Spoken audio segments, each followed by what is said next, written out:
हे आमचे मित्र मंगेश प्रभाकर सोनवणे. आम्ही मलकापूर जिल्हा बुलढाणा इथून आलेलो आहे नाशिकला. डॉक्टर शिरीष गण श्रीपाद हॉस्पिटल इथे आलेलो आहे आणि ऑपरेशन झालं त्या भाऊचं. ते लाळ ग्रंथीमध्ये स्टोन झालेला होता.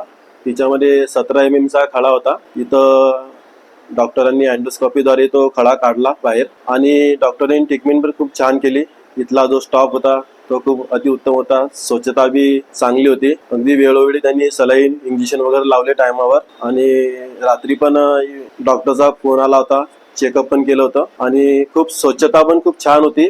रिस्पॉन्स पण खूप छान दिला त्यांनी सर्वांनी आणि इथला जो स्टाफ आहे अगदी कॉपरेट केलं त्यांनी व्यवस्थित सर्व. आधी प्रॉब्लेम म्हणजे लाळ ग्रंथीमध्ये त्यांना स्टोन झालेला होता, तो असा सुजायचा आणि जेवण पण करता येत नव्हतं, पाणी पण पिता येत नव्हतं.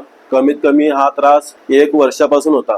1-1.5 वर्षापासून त्रास होता. पण सरांनी सांगितलं होतं की ऑपरेशन करावं लागेल. तर आम्ही निर्णय केला ऑपरेशन करण्याचा. तर डॉक्टर साहेबांकडे आम्ही इथं आलो आणि ऑपरेशन झालं. यशस्वीपणे ऑपरेशन झालं. आता पेशंटला काही पण त्रास नाहीये. अगदी व्यवस्थित ऑपरेशन झालं.